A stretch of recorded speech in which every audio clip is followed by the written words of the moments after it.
የአሜሪካ መንግስት በተቀመጠበት ሲጃራ ለኩሰው የሚያንቧልሉ ደፋር መሪ ነበሩ።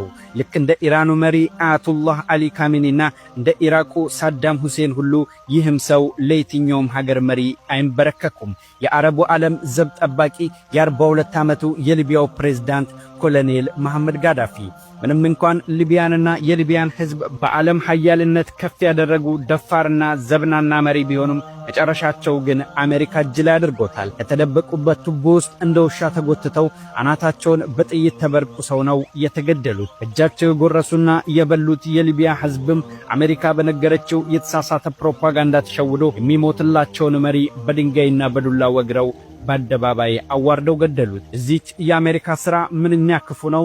ስንቱን አስጨርሳ ዛሬም ኢራንን ተረኛ አድርጋለች። ኮሎኔል መሐመድ ጋዳፊ የሊቢያ ፕሬዝዳንት ከሆኑ በኋላ ሊቢያን የተሻለ የኑሮ ደረጃ እንዲኖራትና ኃያል እንድትሆን አድርገውም ነበር። በአፍሪካ በነዳጅ ምርቷም 4ኛ ደረጃን ትይዛለች። የነዳጅ ሀብቷን ያየችው አሜሪካ ሊቢያንና ጋዳፊን ለመማረክና በራሳቸው ቁጥጥር ስር ለማድረግ ሴራቸውን መጠንሰስ ጀመሩ። ጋዳፊን የተባበሩት መንግስታት ድርጅት ስብሰባ ላይ ጠርተው እንደ ሌሎች ሀገራት መሪዎች ሁሉ የቡድን 8 ሀገራቶች የወሰኑትን ውሳኔ ሳያቅማማ እየተቀበለ እንዲተገብር ነገሩት። የጸደቀውን ሕግም የያዘውን ደብተር ሰጡት።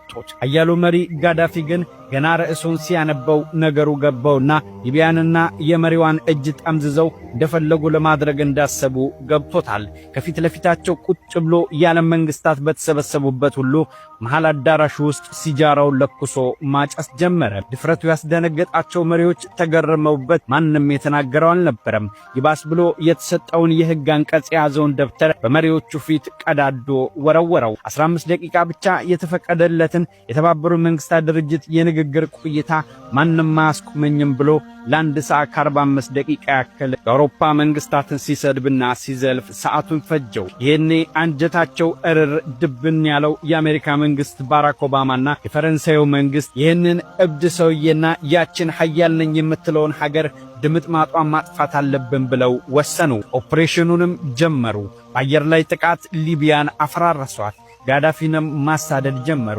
አሜሪካ ቀድሞውንም ተከናበት የነበረውን የፕሮፓጋንዳ ሥራ ተጠቀማ የሊቢያ ህዝብ ጋዳፊ ዲሞክራሲ የማይገባው አምባገነን መሪ ነው፣ ለእናንተ አይጠቅምም፣ ቀጥቅጣችሁ ጉደሉት ብለው ህዝቡን አስቀድመው አሳምነውት ነበር። በስተመጨረሻም መሐመድ ጋዳፊን ተደብቆበት ከነበረው የውሃ ቱቦ ውስጥ ጎትተው አወጡት። እጁን ዘርግቶ እየለመናቸው አናቱን በጥይት በርቁሰው ገደሉት። ህዝቡን ሊወግረው መሃል አደባባይ ላይ ሬሳውን ዘረሩ። አላፊ አግዳሚውን የሊቢያ ህዝብ በድንጋይና በዱላ ቀጥቅጦ ቀፈቀፈው። አስፋልት ላይ አዋርደው ገደሉት። በአሜሪካ ፕሮፓጋንዳ የተሸወደው የሊቢያ ህዝብ አባት ሆኖ ሲያስተዳድራቸው የነበረውን መሐመድ ጋዳፊን ገድለው ይበጀናል ብለው ቢያስቡም የአይኤስአይኤስ እና የአልቃይዳ አሸባሪ ድርጅቶች መጫወቻ ሆኖ ቀረ።